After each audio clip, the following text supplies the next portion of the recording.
Hello everyone. स्वागत आप सभी का बीबीसी एकेडमी के इस यूट्यूब चैनल के ऊपर। आज की सेशन में हम इंडिया जीके के प्रीवियस ईयर क्वेश्चंस उनकी प्रैक्टिस करेंगे। और इसमें जो ऊपर ये लिखा हुआ है कि Haryana group D special series, इसका मतलब ये नहीं है कि ये सिर्फ ग्रुप डी में ही आएंगे। ये एसएससी जितने भी पेपर करवाती है और जिसमें इंडिया जीके पूछी जाती है, उन सभी के लिए आज की क्लास इंपॉर्टेंट होने वाली है।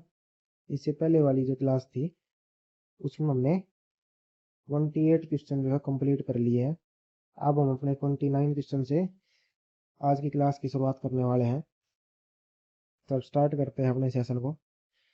क्या क्वेश्चन है 29 कि नेशनल रूरल लाइवलीहुड मिशन का नया नाम क्या है। नेशनल रूरल लाइवलीहुड मिशन, इसका नया नाम क्या है ये बताना हमें। इसका नया नाम क्या है? इसका नया नाम कर दिया गया अब ऑप्शन ए सही होगा इसमें, दीनदयाल अंत्योदय योजना। अभी बताता हूँ इसके बारे में डिटेल में।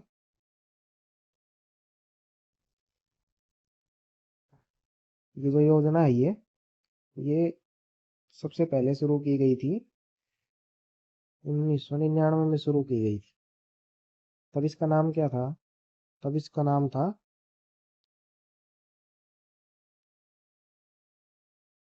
स्वर्ण जयंती ग्राम स्वरोजगार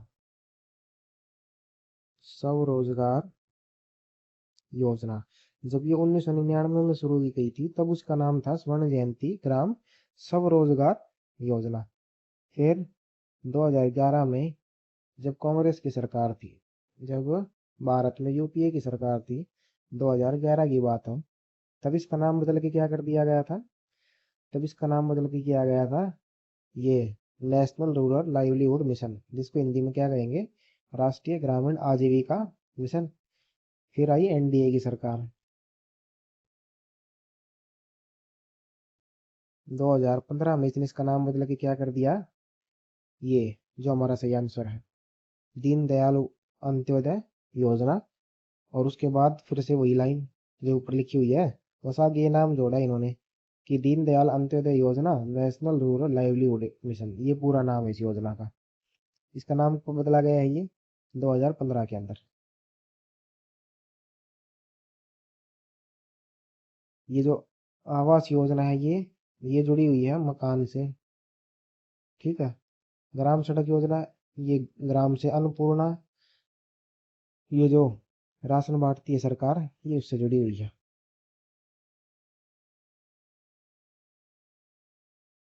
क्वेश्चन नंबर 30 क्या है कि रऊफ नृत्य जो है निम्नलिखित में से किस राज्य का लोक नृत्य है।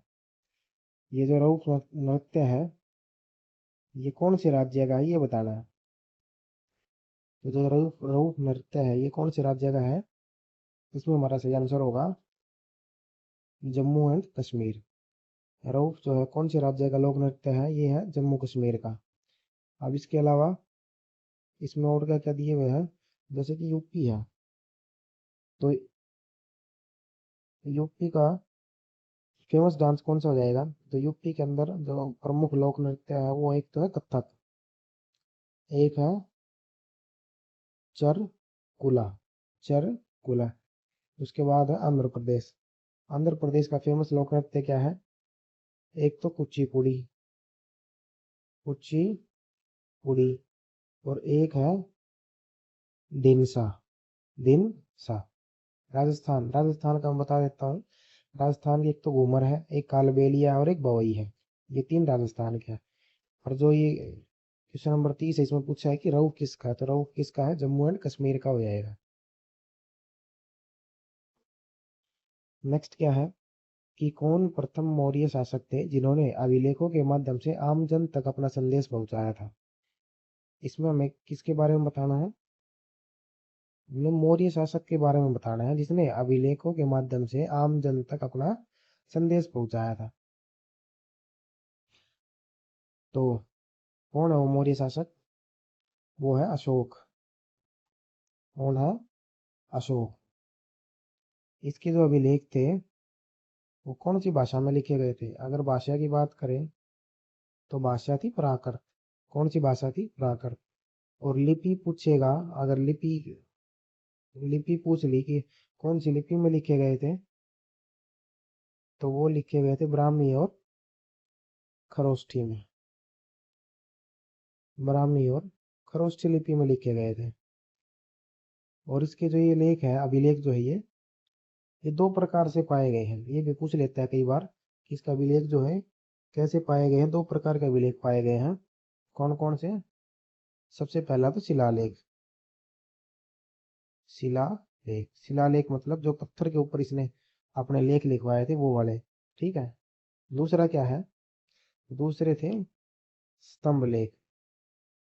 स्तंभ लेख, ये इसने जो बड़े बड़े पिलर बनवाए थे उसके ऊपर जो अपने संदेश इसने लिखवाए वो स्तंभ लेख कहलाए।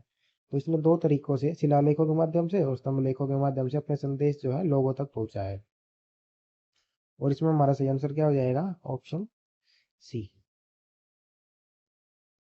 नेक्स्ट क्वेश्चन क्या है? नेक्स्ट क्वेश्चन है कि जब प्राकृतिक उत्पादों को विनिर्माण के माध्यमों से अन्य रूपों में परिवर्तित किया जाता है तो इसे किस रूप में जाना जाता है? हमारे पास कोई प्राकृतिक उत्पाद है, जैसे कि हमारे पास मान लो कि गन्ना है। अब गन्ना क्या है? ये प्राकृतिक उत्पाद है। इसको विनिर्माण के माध्यम से किसी दूसरे रूप में परिवर्तित किया गया। से गन्ने से हमने बना दी चीनी, बना दी। अब जो ये चीनी बनाई गई है इसको कौन से क्षेत्र में रखेंगे? ये जो बीच में जो प्रोसेसिंग हुई है ये, इसके बारे में पूछा है इस क्वेश्चन में। तो जो प्राकृतिक उत्पादन हो रहा है वो तो होता है प्राथमिक क्षेत्र के अंदर। और अब जो प्राकृतिक उत्पाद था उसको प्रोसेस करके जो चीनी बना दी है, ये हमारा चला गया द्वितीय क्षेत्र के अंदर। जो मैन्युफैक्चरिंग प्लांट्स होती हैं, फैक्ट्री वगैरह होती है, वो जाती है कौन से एरिया में? वो जाती है द्वितीय क्षेत्र के अंदर। और फिर आता है टर्सरी क्षेत्र जिसको हम सेवा क्षेत्र कहते हैं। तो इसमें हमारा सही आंसर क्या होगा? इसमें हमारा सही आंसर हो जाएगा ऑप्शन डी, द्वितीय क्षेत्र। द्वितीय क्षेत्र क्यों हुआ बता दिया मैंने अभी आपको कि प्राकृतिक उत्पाद जो है गन्ना, उसको प्रोसेस करके क्या बना दिया हमने? चीनी बना दी। ठीक है। और ये चीनी कहाँ बनाई गई है? ये मैन्युफैक्चरिंग प्लांट्स के अंदर बनाई गई है। नेक्स्ट क्वेश्चन क्या है? क्वेश्चन नंबर 33 है कि मध्य प्रदेश के किस जिले में खजुराहो समूह के स्मारक स्थित है? आपने जो एमपी के अंदर खजुराहो मंदिर के बारे में बहुत बार सुना होगा। और ये मोस्ट इंपोर्टेंट क्वेश्चन है, ये बार बार पूछे जाते हैं एग्जाम के अंदर। किसी ना किसी एग्जाम में पूछ ही लेता है। तो ये भी पूछ लेता है जो खजुराहो के मंदिर है वो कौन से जिले में है, तो वो कहाँ है? वो एमपी के अंदर है। अब ये पूछ लिया कि एमपी में तो है खजुराहो के जो मंदिर है ये। अब ये जिला पूछ लिया एमपी का, तो इसमें हमारा सही आंसर क्या होगा? इसमें हमारा सही आंसर हो जाएगा option number A, Chhatarpur. MP के छतरपुर जिले में है ये। एमपी के छतरपुर जिले में क्या है? खजुराहो समूह के जो स्मारक है, मंदिर है। और ये मंदिर जो है किससे संबंधित है? ये संबंधित है प्राचीन हिंदू और जैन मंदिर है। ये प्राचीन हिंदू और जैन मंदिर है। ये बात याद रखना है कि कौन से धर्म के हैं मंदिर ये? हिंदू और जैन धर्म के। इनको बनवाया किसने था? अगर ये पूछ लिया कि जो खजुराहो के मंदिर है ये बनवाए किसने थे, तो ये बनवाए थे चंदेल शासकों ने। किसने बनवाए थे ये बनवाए थे चंदेल शासकों ने इनको बनवाया था। कब बनवाया था? 10वीं से 12वीं शताब्दी के मध्य में। 10वीं से वो 12वीं शताब्दी के मध्य में किसने बनवाया? चंदेल शासकों ने इन खजुराहो मंदिरों का एमपी के छतरपुर जिले में निर्माण करवाया था। और इनकी शैली पूछ लेते हैं कि कौन सी शैली में बने हुए हैं। कि जो खजुराहो मंदिर है ये कौन सी शैली में बने हुए हैं? ये बने हुए हैं नागर शैली में। कौन सी शैली में? नागर सैलूला। नेक्स्ट क्वेश्चन, क्वेश्चन नंबर 34 क्या है कि भारत में निम्नलिखित में से कौन सा पंचायती राज प्रणाली का भाग नहीं है। भारत में इनमें से हमें बताना है कि कौन सा पंचायती राज प्रणाली का भाग नहीं है। तो जिला परिषद, पहले मैं बता देता हूँ कि जो पंचायती राज प्रणाली है इसमें 3 स्तर होते हैं। एक तो हमारा जो गांव का स्तर होता है, ठीक है, एक हो गया हमारा ब्लॉक, और तीसरा हो गया हमारा जिला स्तर, ठीक है। अब गांव के जो स्तर है उसके ऊपर होगी ग्राम सभा, ग्राम सभा कह लो या ग्राम पंचायत, ठीक है, ग्राम पंचायत। जो ब्लॉक है इसमें पंचायत समिति, या फिर इसको ब्लॉक समिति भी कहते हैं, ब्लॉक समिति। और जिला स्तर पे होगी जिला परिषद। ये जो 3 स्तर है ये किसके, ये पंचायती राज प्रणाली के है ये, ठीक है। अब इसमें से हमें बताना है, 4 ऑप्शन है, जिसमें से एक जो है वो गलत है, वो पंचायती राज प्रणाली का भाग कौन सा नहीं है, वो हो जाएगा इसमें option number B. Option number B, ग्राम परिषद नाम से ऐसा कोई भी स्तर नहीं है ग्राम पंचायत, ये पंचायती राज प्रणाली का ग्राम परिषद के नाम से। जिला परिषद है, जिला परिषद हो जाएगा हमारा आंसर ठीक, ये हमारा ठीक है। ग्राम सभा भी ठीक है और ग्राम पंचायत भी ठीक है। ग्राम पंचायत में कौन होता है, ग्राम पंचायत में जो हमारे द्वारा जो चुने हुए पंच पंच होते हैं, वार्ड मेंबर जो जिन्हें हम कहते हैं, और सरपंच होता है, ठीक है। ग्राम सभा के अंदर कौन शामिल होता है, ग्राम सभा में शामिल होते हैं गांव के जितने भी वयस्क लोग हैं जिनका वो वोट बने हुए हैं, वो सारे ग्राम सभा के अंदर शामिल होते हैं। जिला परिषद के अंदर, जिला परिषद जिला स्तर के ऊपर होती है, और इसमें जो है, इसमें भी जो है मेंबर जो है हमारे द्वारा ही चुने जाते हैं, अलग अलग वार्ड के मेंबर चुने के जाते हैं जिला परिषद के अंदर। क्वेश्चन नंबर 35 क्या है कि राष्ट्रीय आधुनिक कला संग्रहालय कहाँ स्थित है। क्या पूछा इसने कि राष्ट्रीय आधुनिक कला संग्रहालय जो है कहाँ स्थित है, तो ये कहाँ स्थित है, ये है नई दिल्ली में। कहाँ है ये, नई दिल्ली में है। और नई दिल्ली में कहाँ है ये है नई दिल्ली में जयपुर हाउस में। नई दिल्ली में जो जयपुर हाउस है, इंडिया गेट के पास, इंडिया गेट के पास जो जयपुर हाउस है, उसके अंदर क्या स्थित है, राष्ट्रीय आधुनिक कला संग्रहालय। और इसकी 2 क्षेत्रीय शाखाएं भी है। जो इसका जो इसका हेडक्वार्टर है वो तो कहाँ है, इस संग्रहालय का, इस संग्रहालय का हेडक्वार्टर तो कहाँ है, नई दिल्ली के अंदर। इसमें हमारा आंसर भी नई दिल्ली ठीक है। और इसमें 2 क्षेत्रीय शाखाएं भी हैं, 2 इसके क्षेत्रीय शाखाएं भी हैं, 2 इसकी क्षेत्रीय शाखाएं कहाँ कहाँ है, एक तो है मुंबई में, एक है मुंबई में, और एक है बेंगलुरु में, ठीक है। इसकी स्थापना कब की गई थी, तो इसकी स्थापना की गई थी, जो ये राष्ट्रीय आधुनिक कला संग्रहालय है इसकी स्थापना की गई थी 29 मार्च को, 29 मार्च, और साल था 1954 का। और भारत सरकार के कौन से मंत्रालय ने इसकी स्थापना की थी, तो भारत सरकार का जो संस्कृति मंत्रालय है उसने 29 मार्च 1954 को इस संग्रहालय की स्थापना कहाँ की थी, नई दिल्ली में की थी। नेक्स्ट क्वेश्चन क्या है कि भारत ने वर्ष 2023 में आयोजित एशिया कप एक दिवसीय क्रिकेट टूर्नामेंट के फाइनल में किस देश को पराजित किया था। एशिया कप हुए थे वनडे जो क्रिकेट टूर्नामेंट है उसके, कब, 2023 में। तो फाइनल में एक तो भारत की टीम थी, एक तो थी इंडिया की टीम। और इंडिया की जो मैच था वो किसके साथ था, इंडिया का ये मैच था श्रीलंका के साथ। किसके साथ था ये मैच, श्रीलंका के साथ, जिसमें इंडिया ने श्रीलंका को हरा दिया था। कौन सी टीम जीती थी इसमें, इसमें इंडिया जीती थी। कौन सी टीम जीती थी इसमें? इसमें इंडिया जीती थी। और अब अगर ये पूछे, अब ये 2023 का पूछ रहा है, अब जो लेटेस्ट जो हुआ था वो हुआ था पिछले साल सितंबर 2025 के अंदर। तब हुआ था सितंबर 2025 में हुआ था, जिसमें भारत और पाकिस्तान का मैच हुआ था, जिसमें पाकिस्तान हार गया था और कौन जीत गया था? अपना भारत जीत गया था। भारत ने पाकिस्तान को 5 विकेट से हराया था इस मैच में। नेक्स्ट क्वेश्चन क्या है कि संयुक्त राष्ट्र ने किस वर्ष में उपभोक्ता संरक्षण के लिए संयुक्त राष्ट्र दिशा निर्देशों को अपनाया था? जो यूनाइटेड नेशन है, संयुक्त राष्ट्र, उसने किस वर्ष में उपभोक्ता संरक्षण के लिए, जो कंज्यूमर है उसके संरक्षण के लिए संयुक्त राष्ट्र दिशा निर्देशों को अपनाया था? तो उपभोक्ताओं के संरक्षण करने के लिए जो दिशा निर्देश जो है वो संयुक्त राष्ट्र ने किस वर्ष अपनाए थे, ये पूछा है इसने।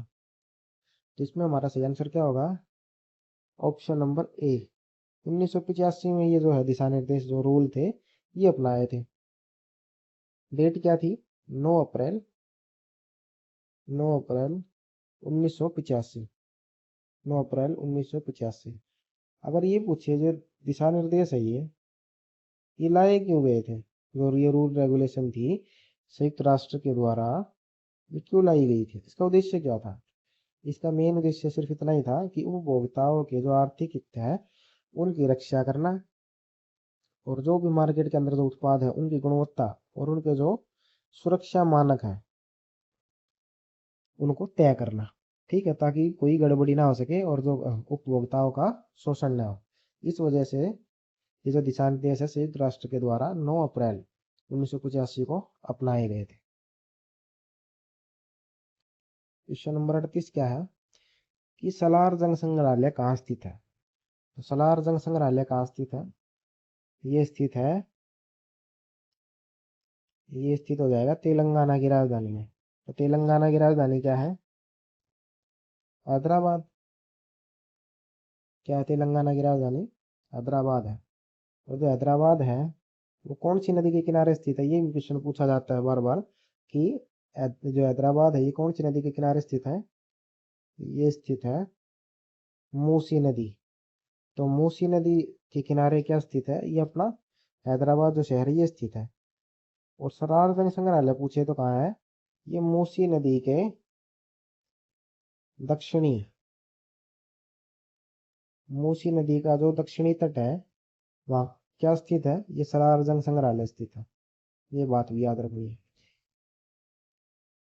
और इसकी स्थापना जो है ना तो स्टेट गवर्नमेंट ने की थी और ना ही सेंट्रल गवर्नमेंट ने। ये जो है हैदराबाद का एक नवाब था, नवाब मीर यूसुफ अली खान। जो ये नवाब थे मीर यूसुफ अली खान, इन्हें जो है एंटीक पीस जो होते हैं उनको इकट्ठा करने का बहुत शौक था। तो इन्होंने जगह जगह से जो है अपने शौक के लिए जो एंटीक पीस इकट्ठे किए थे उनको एक जगह रखने के लिए जो सलार जंग संग्रहालय की स्थापना की थी हैदराबाद के नवाब ने, मीर यूसुफ अली खान। इनका एक अन्य नाम भी है, इनका अन्य नाम क्या है? सालार द्वितीय। सालार द्वितीय इनका अन्य नाम है। जिनके इनके जो नाम है सालार द्वितीय, इन्हीं के नाम पे जो है इस संग्रहालय का नाम पड़ गया था सलार जंग संग्रहालय। इसकी स्थापना कब करी थी? इसकी स्थापना करी थी इन्होंने 16 दिसंबर 1951 की बात है।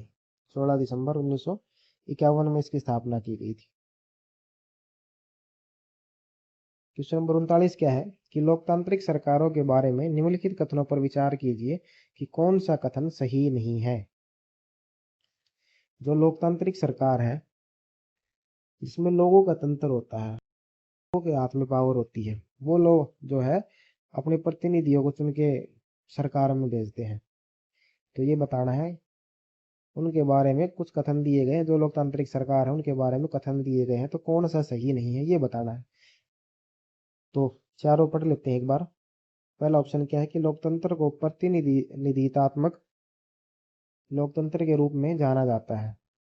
तो ये हमारा सही हो जाएगा कि लोकतंत्र में जो प्रतिनिधि होते हैं उनको क्या है, प्रजा जो है, जो लोग हैं, वो स्वयं चुन के भेजते हैं वोटिंग के जरिए। ठीक है, ये हमारा सही हो गया। सेकंड ऑप्शन क्या है कि लोकतंत्र जो है सार्वभौमिक वयस्क मताधिकार की गारंटी देता है। ये बात भी ठीक है कि सार्वभौमिक वयस्क मताधिकार के जरिए ही जो लोग हैं वो अपने प्रतिनिधियों को चुनते हैं वोटिंग के जरिए। तो ये भी सही है। सी ऑप्शन क्या है कि लोकतंत्र में लोगों को अपने नेताओं को निर्वाचित करने का अधिकार होता है। ये बात भी सही है। ये चौथा ऑप्शन है, ये हमारा गलत हो जाएगा। कैसे गलत होगा? क्योंकि तीन ऊपर वाले तो सही है, तो ये चौथा ही गलत होगा। चौथा ऑप्शन क्या है कि लोकतंत्र को अल्पतंत्र के रूप में भी जाना जाता है। लोकतंत्र को अल्पतंत्र के रूप में नहीं जाना जाता, ये तो दोनों अलग ही चीजें होगी। अल्पतंत्र क्या होता है? अल्पतंत्र होता है, अल्पतंत्र का मतलब है कि जो कुछ देश के अंदर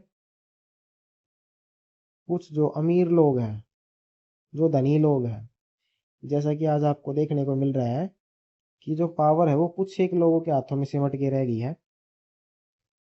तो अल्पतंत्र का मतलब है कुछ एक अमीर लोग हैं, वही मिलके सरकार चलाएंगे, उसमें लोगों का, जो प्रजा का कोई रोल नहीं होता। जैसा कि कोई राजा है, ये वैसे वाला ही सिस्टम है। पर इसमें क्या होगा, राजा का तो क्या है कि खुद जो अकेला है वो अपना फैसले खुद लेता है। पर इसमें क्या, अल्पतंत्र में जो कुछ एक देश के अमीर लोग होंगे ना, सारी पावर उन्हीं के हाथ में होती है। तो अल्पतंत्र और लोकतंत्र दोनों अलग अलग बातें हैं। तो जो हमारा ऑप्शन डी है ये सही हो जाएगा। ये लोकतंत्र के बारे में जो ये बात है, ये कथन जो है ये सही नहीं बताया गया। क्वेश्चन नंबर 40 क्या है कि पृथ्वी को नीला ग्रह क्यों कहा जाता है? हमारी पृथ्वी जो है उसको नीला ग्रह क्यों कहते हैं? क्योंकि इसमें जीवन है। गलत। क्योंकि पृथ्वी का 91% से अधिक पानी से आच्छादित है। पृथ्वी का 91% भाग तो पानी नहीं है, ये भी गलत हो गया। क्योंकि इसका रंग नीला है। इसका रंग नीला क्यों है, ये तो पूछा ही इसने। डी ऑप्शन क्या है? क्योंकि पृथ्वी पर 71% भाग पर पानी पाया जाता है। तो हमारा ये आंसर ठीक हो जाएगा कि जो पूरी पृथ्वी है उसके 71% भाग पर, उसके 71% भाग पर क्या पाया जाता है? पानी पाया जाता है। क्या पाया जाता है? जल पाया जाता है, जिसकी वजह से पृथ्वी को नीला ग्रह कहते हैं।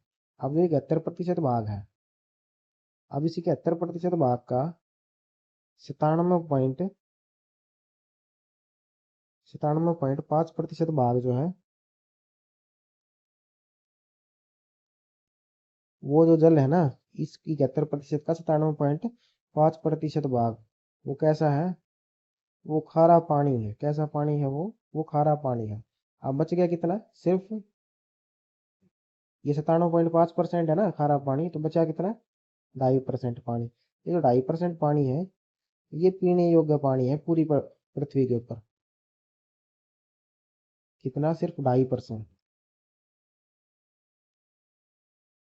नेक्स्ट क्वेश्चन क्या है? क्वेश्चन नंबर 41 कि गांधी जी दक्षिण अफ्रीका से भारत में किस वर्ष, मतलब भारत किस वर्ष आए थे दक्षिण अफ्रीका से गांधी जी? तो गांधी जी आए थे 1915 में। कब आए थे गांधी जी? गांधी जी आ गए थे भारत के अंदर 9 जनवरी 1915। इसलिए 9 जनवरी को कौन सा दिन मनाया जाता है भारत में? गांधी जी इस दिन भारत के अंदर वापिस आए थे, इसलिए ये प्रवासी भारतीय दिवस, प्रवासी भारतीय दिवस के नाम से 9 जनवरी मनाया जाता है। 9 जनवरी 1915 को गांधी जी जो है दक्षिण अफ्रीका से भारत वापिस आए थे। इसमें हमारा ऑप्शन डी सही होगा।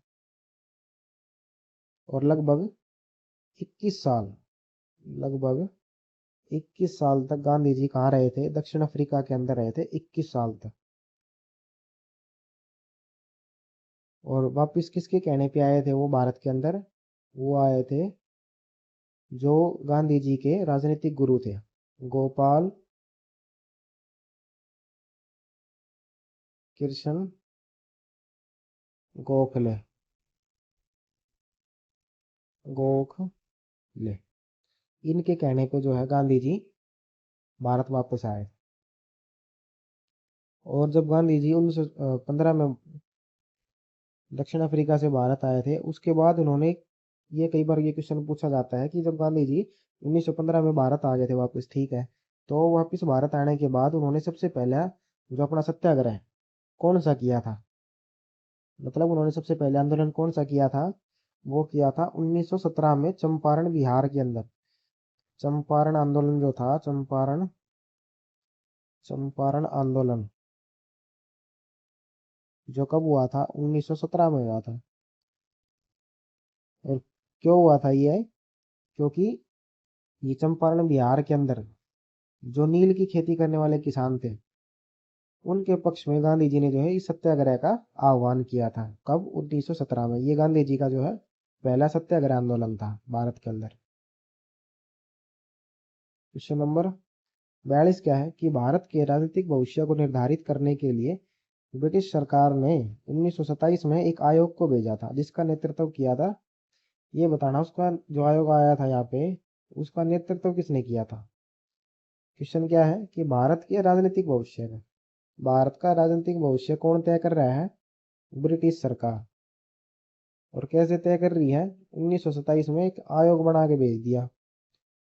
और किसके नेतृत्व में भेजा ये बताना हूँ। तो वो भेजा था, ऑप्शन इसमें हमारा सही हो जाएगा, ऑप्शन बी, साइमन। साइमन जो था, इसके नेतृत्व में जो आयोग भेजा गया था, इसका पूरा नाम था साइमन कमीशन। साइमन कमीशन, जिसका विरोध करते हुए लाला लाजपत राय की मृत्यु हो गई थी, ये वही साइमन कमीशन है। और यह आया क्यों था?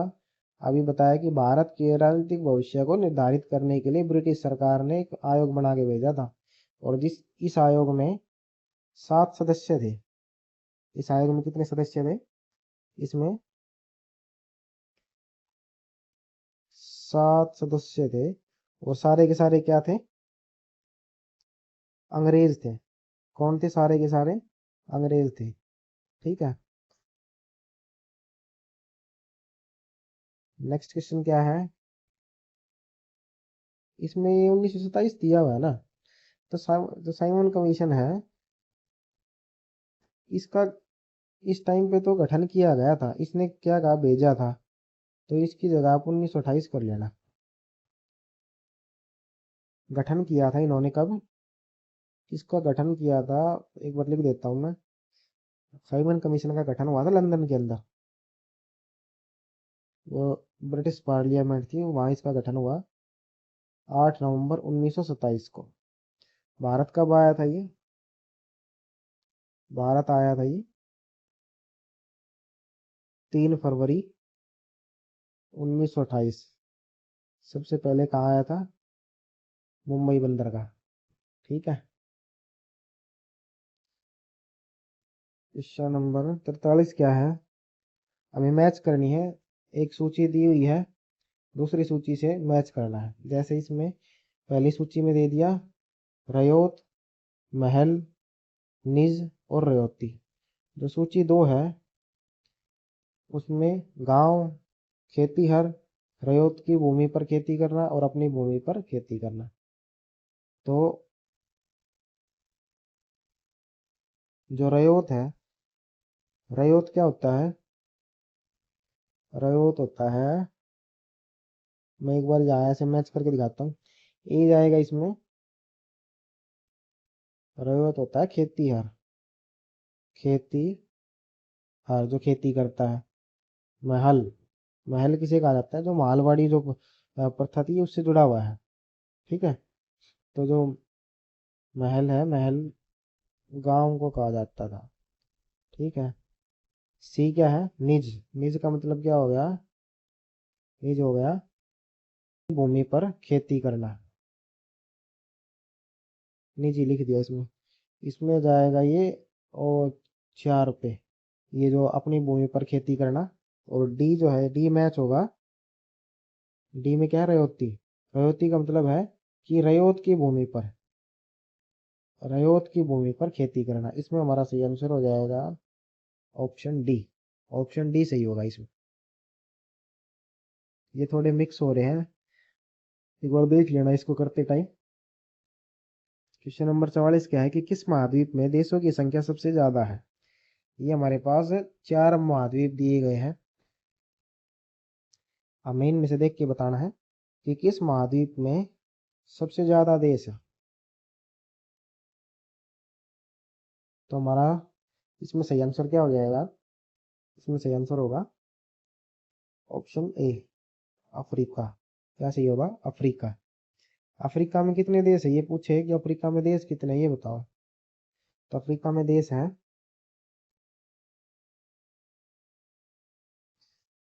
जो अफ्रीका महाद्वीप है इसमें देश हो जाएंगे 54। कितने हैं, 54। दूसरे नंबर पे आता है एशिया।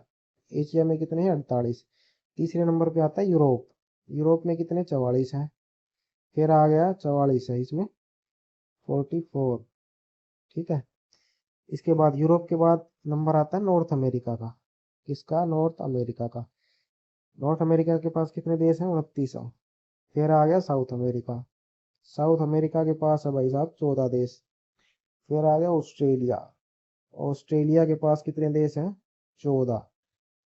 फिर आ गया अंटार्कटिका।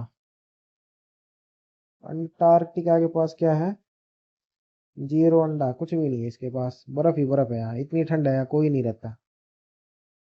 तो सबसे ज्यादा देश पूछे तो किसके पास है, अफ्रीका महाद्वीप में 54। सबसे कम ऑस्ट्रेलिया 14। अगर ऑस्ट्रेलिया ऑप्शन में नहीं होगा तो क्या होगा ऑप्शन में, साउथ अमेरिका। क्वेश्चन नंबर 45 क्या है कि किस लकड़ी से सबसे बढ़िया बल्ले बनाए जाते हैं। सबसे बढ़िया बल्ले किस लकड़ी से बनाए जाते हैं, ये बनाए जाते हैं विलो वृक्ष से। विलो, जो विलो लकड़ी होती है ना, जो विलो पेड़ की लकड़ी होती है, उसके बैट जो है सबसे बेस्ट माने जाते हैं, सबसे अच्छे माने जाते हैं।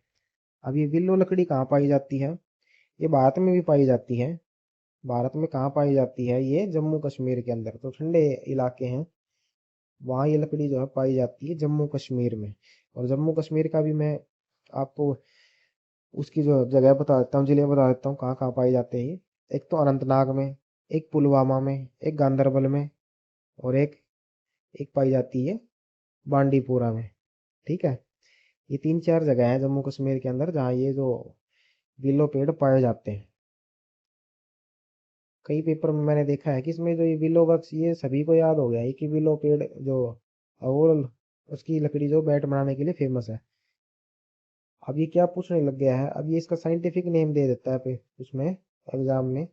ऑप्शन में आपको क्या देखने को मिलेगा, विलो पेड़ की जगह सेलिक्स एल्बा। सेलिक्स एल्बा, ये जो है ये साइंटिफिक नेम है, किसका नाम है, ये साइंटिफिक है, ये साइंटिफिक नेम है विलो पेड़ का, सेलिक्स एल्बा। इसको भी याद कर लेना। नेक्स्ट है 46 नंबर क्वेश्चन की खबर लहरिया समाचार पत्र जो उत्तर प्रदेश के चित्रकूट जिले में 8 दलित महिलाओं के द्वारा चलाया जाता है। खबर लहरिया नाम का एक न्यूज़पेपर है जो बेसिकली कहाँ से प्रकाशित होता है, उत्तर प्रदेश के चित्रकूट जिले से। और इसको 8 दलित महिलाएं जो है चलाती है इनको, इसको ये बताना है कि किस स्थानीय भाषा में प्रकाशित होता है। और इसमें पहले बता दिया स्थानीय भाषा में होता है। और चित्रकूट जिले के अंदर कौन सी भाषा बोली जाती है, इसमें हमारा जो है सही आंसर क्या हो जाएगा, इसमें हमारा सही आंसर होगा बुंदेली। कौन सा, बुंदेली। लेकिन अब जो है ये और भी अलग अलग भाषाओं में इसका प्रकाशन होने लगा। जब स्टार्टिंग में इसको इसका प्रकाशन किया गया था शुरुआत में, तब ये साप्ताहिक अखबार था। कैसा अखबार था, साप्ताहिक, साप्ताहिक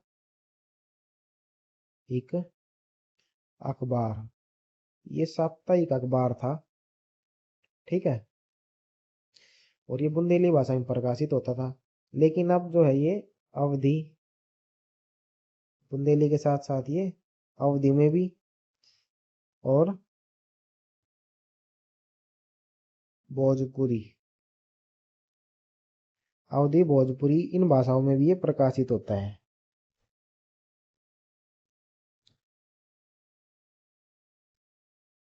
क्वेश्चन नंबर 47 क्या है कि बिहू पर्व भारत के किस राज्य में मनाया जाता है? बिहू एक पर्व है, एक त्योहार है, ये कौन से राज्य में मनाया जाता है ये बताना है। तो बिहू जो है ये मनाया जाता है भाई साहब असम में। कहाँ मनाया जाता है ये? असम में मनाया जाता है। इसके अलावा पंजाब में कौन सा त्योहार मनाया जाता है? पंजाब में लोहड़ी हो गया एक तो, लोहड़ी, बैसाखी, बैसाखी हो गया, ये किसके हैं? ये पंजाब के हैं। यूपी के कौन कौन से हो जाएंगे? यूपी में तो वही मनाए जाते हैं जो अपने हरियाणा में मनाए जाते हैं, कोई एक दो त्योहार ही जो होंगे जो उधर बिहार की तरफ जो टच होता होगा एरियन का, जो एक्स्ट्रा मनाए जाते हैं। नहीं तो वही मकर संक्रांति, होली, दिवाली, जो भी त्योहार अपने यहाँ मनाए जाते हैं वो वहाँ भी मनाए जाते हैं। कर्नाटक, कर्नाटक के अंदर जो है, कर्नाटक के अंदर कौन कौन से त्योहार मनाए जाते हैं? एक तो उगादि, जो कर्नाटक का, कर्नाटक का एक तो उगादि जो बार बार पेपर में पूछा जाता है। उगादि मोस्ट इम्पोर्टेंट है ये जो कर्नाटक का नव वर्ष, नव वर्ष का जो त्योहार है उगादि है वो कर्नाटक में मनाया जाता है, ठीक है। इसके अलावा कर्नाटक में एक दो त्योहार और जो है फेमस है वो कौन से है? एक तो मैसूर दशहरा भी है, एक उगादि और एक मैसूर दशहरा, ये दो जो है बार बार पेपर में पूछे जाते हैं। और इसका हमारा सही आंसर क्या होगा? इसमें हमारा सही आंसर होगा ऑप्शन सी। क्वेश्चन नंबर 48 क्या है कि भारत को किस वर्ष स्वतंत्रता प्राप्त हुई? भारत को किस वर्ष स्वतंत्रता प्राप्त हुई थी? ये क्वेश्चन भी गलत करोगे तो करोगे बात। 1947 में, 15 अगस्त 1947।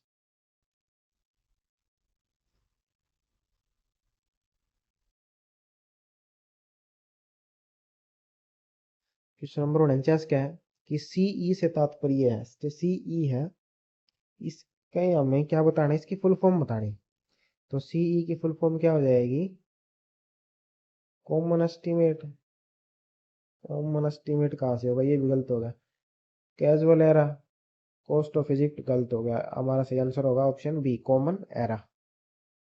क्वेश्चन नंबर 50 क्या है कि निम्नलिखित में से कौन सा कार्यक्रम जो है सभी सरकारी प्राथमिक विद्यालयों में शुरू किया गया जिसके अंतर्गत बच्चों को पका हुआ भोजन प्रदान किया गया? ये योजना जो है आज किस नाम से जानी जाती है? इसका नाम बदल दिया गया। इसको पहले कहते थे मध्याह्न भोजन भोजन योजना, मतलब मिड डे मील, MDM। ये कब शुरू की गई थी? ये 1995 में शुरू की गई थी। कहाँ से शुरू की थी? ये तमिलनाडु, तमिलनाडु से शुरू की गई थी। इसका नाम था MDM, मध्याह्न भोजन योजना, ऑप्शन ए। अब इसका नाम बदल दिया गया है। इस योजना का नाम बदल के क्या कर दिया गया है? इस योजना का नाम बदल के कर दिया गया है PM पोषण, PM पोषण, PM पोषण, ये इसका नया नाम कर दिया गया है। और ये NDA की सरकार जो, जिसकी सबसे बड़ी पार्टी BJP पार्टी है, उसने इसका नाम कब बदल दिया था? सितंबर 2021 में। ये पूछा जाता है कि जो मध्याह्न भोजन योजना है उसका नया नाम क्या कर दिया गया और ये नाम कब बदला गया था?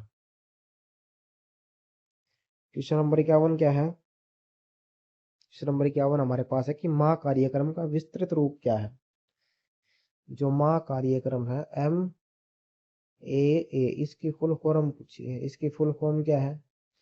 इसकी फुल फॉर्म हो जाएगी मदर एब्सोल्यूट अफेक्शन, माँ का संपूर्ण प्यार, माँ का संपूर्ण प्यार। ये कब शुरू की गई थी? ये जो ये योजना है ये कब शुरू की गई थी? ये शुरू की गई थी 5 अगस्त को। 5 अगस्त कौन से साल? 2016 को। 5 अगस्त 2016 को शुरू की गई थी योजना, माँ का संपूर्ण प्यार और मदर एब्सोल्यूट अफेक्शन। अगर हिंदी में नहीं लिखा आएगा तो इंग्लिश में ये जरूर मिलेगा मदर एब्सोल्यूट अफेक्शन, और दूसरे में मिलेगा मदर एब्सोल्यूट अटेंशन। इसमें जो है कंफ्यूज नहीं होना है, क्या आएगा इसमें? अफेक्शन आएगा, अफेक्शन। हिंदी में तो आपको याद है कि माँ का संपूर्ण प्यार, इंग्लिश वाले में गड़बड़ कर सकते हो, तो इंग्लिश का जो है अच्छे से देख लेना एक बार, इसकी जो फुल फॉर्म है ये। और जो ये योजना है ये, अगर ये पूछे कौन से जो है मंत्रालय ने शुरू की थी, कुछ तो जो है बच्चे इसको भी गलत कर देंगे कि माँ का जो संपूर्ण प्यार, जो ये योजना है ये किसने शुरू की थी, कौन से मंत्रालय ने शुरू की थी। इसमें भी वो लगा के आएंगे, वो महिला एवं बाल विकास मंत्रालय। और ये शुरू किसने की थी? ये महिला एवं बाल विकास मंत्रालय ने शुरू नहीं की, ये शुरू की थी स्वास्थ्य एवं परिवार कल्याण, स्वास्थ्य एवं परिवार कल्याण मंत्रालय, और वो भी भारत सरकार, भारत सरकार। ठीक है। वो ये योजना किससे जुड़ी हुई है? ये जुड़ी हुई है कि जो नवजात शिशु होते हैं उनके लिए ब्रेस्ट फीडिंग को बढ़ावा देना। नेक्स्ट क्वेश्चन क्या है? क्वेश्चन नंबर 52 कि पृथ्वी की त्रिज्या क्या है? पृथ्वी की त्रिज्या बतानी, रेडियस बतानी कितनी है। तो पृथ्वी की त्रिज्या कितनी है? 6300, 6371 किलोमीटर। अगर इसको मील में पूछेगा, भाई मील में बताओ कितनी है, ये इधर यहाँ किलोमीटर में दी हुई है, अगर उसने मील में पूछ ली तो मील में कितनी हो जाएगी? मील में है ये 3959, 3959 याद रखनी है। नेक्स्ट क्वेश्चन क्या है? क्वेश्चन नंबर 53 कि पृथ्वी के चारों ओर स्थित परत को क्या कहते हैं? हमारा जो हमारी जो अर्थ है ये, इसके चारों तरफ जो आवरण है, परत है, उसका क्या नाम है ये बताना है। तो इसमें हमारा सही आंसर क्या होगा? वो है वायुमंडल, जिसको क्या कहते हैं हम? एटमॉस्फेयर। एटमॉस्फेयर जिसमें अलग अलग लेयर्स है, जिसमें अलग अलग लेयर्स है। सबसे नीचे हो गया हमारी ट्रोपोस्फेयर, फिर स्ट्रेटोस्फेयर, फिर उसके बाद आएगी मीजोस्फेयर, फिर आएगी थर्मोस्फेयर, या फिर उसको आइनोस्फेयर भी कहते हैं, और सबसे लास्ट में एक्सोस्फेयर। ये कुछ लेयर है, ये हमारे एटमॉस्फेयर की लेयर्स है। उसके बाद जो है अंतरिक्ष जो है वो स्टार्ट हो जाता है, उसके बाद स्पेस एरिया जो है शुरू हो जाता है। और जो ये इसमें ओजोन बताई है, ये ओजोन जो है, अगर ये पूछे कि ओजोन जो कौन सी लेयर में पाई जाती है, तो ओजोन गैस है वो कौन सी लेयर में पाई जाती है? ये पाई जाती है स्ट्रेटोस्फेयर, स्ट्रेटोस्फेयर, जिसको हम हिंदी में क्या कहते हैं? समताप मंडल, समताप मंडल कहते हैं। इसमें से ओजोन जो ओजोन लेयर पाई जाती है। नेक्स्ट क्या है? 54 नंबर क्वेश्चन क्या है कि स्वतंत्र भारत के प्रथम गवर्नर जनरल के रूप में किन्होंने कार्य किया?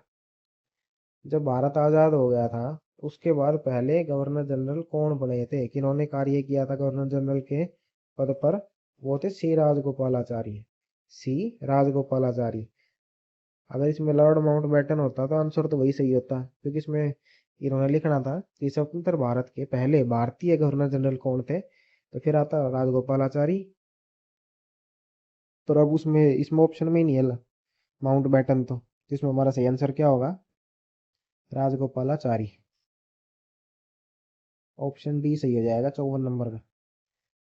55 नंबर क्वेश्चन क्या है कि ब्रिटिश भारत का इतिहास जो पुस्तक है वो किसके द्वारा लिखी गई है।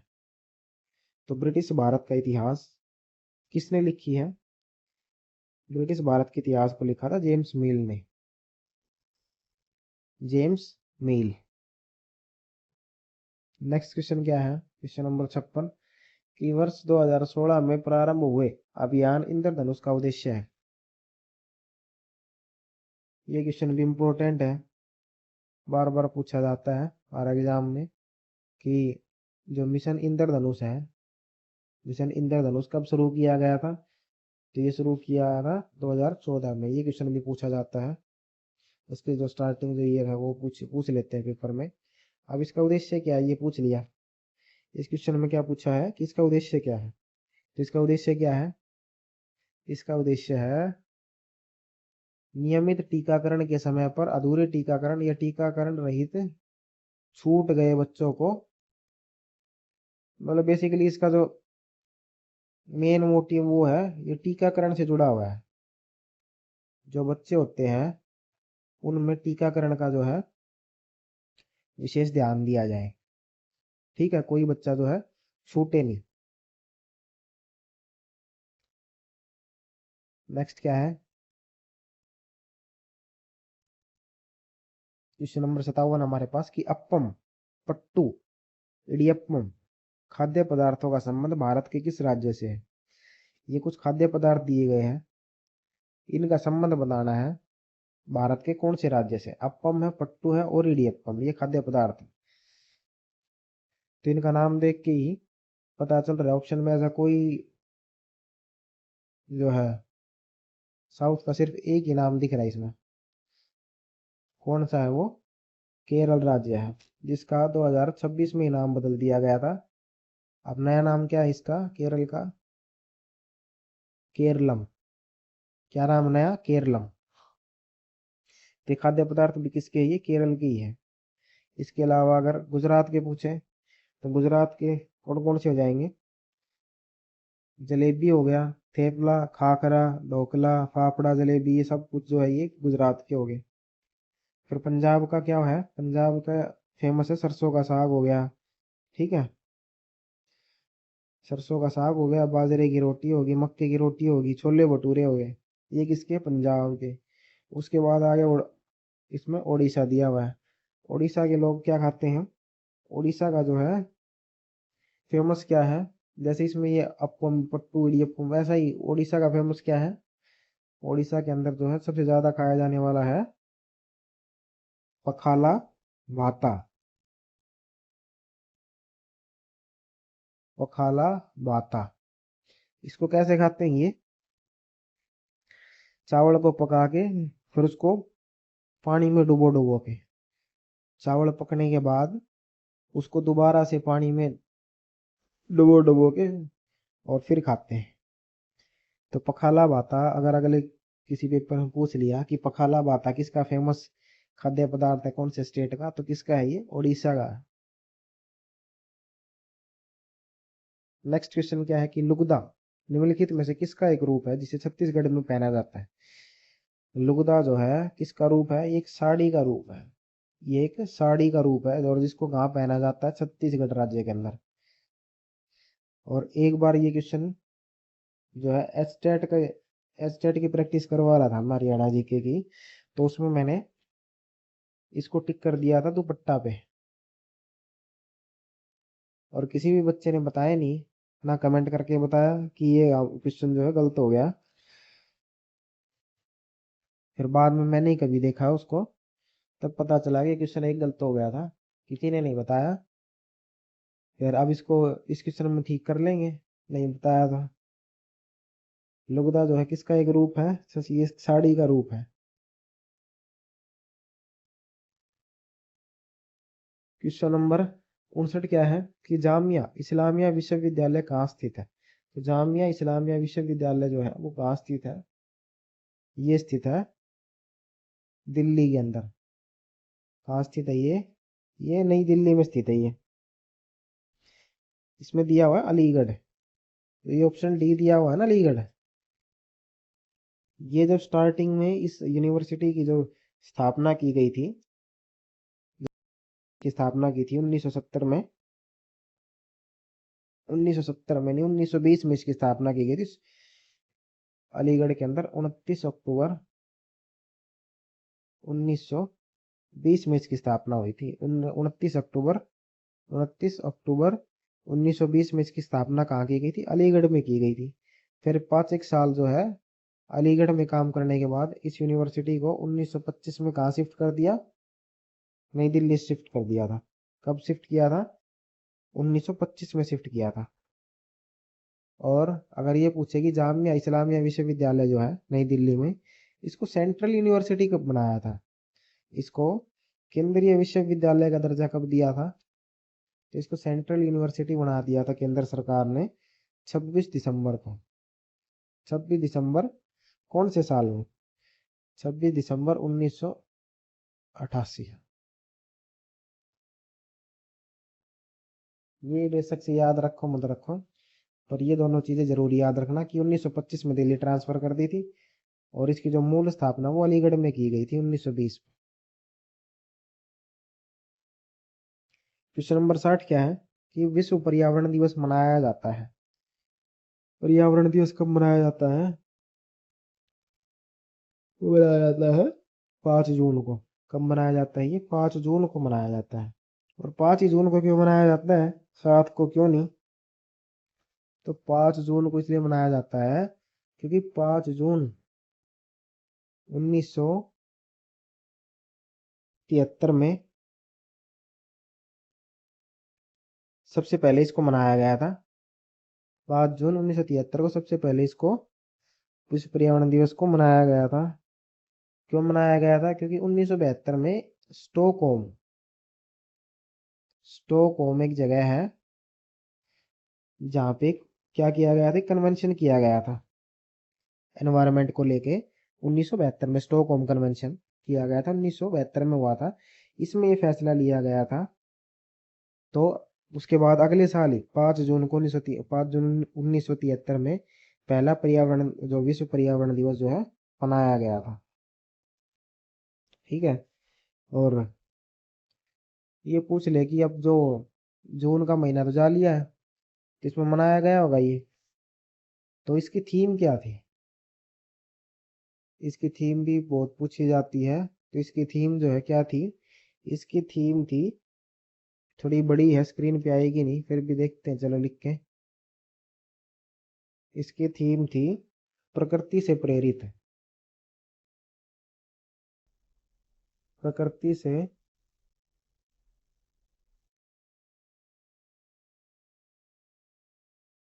प्रकृति से प्रेरित।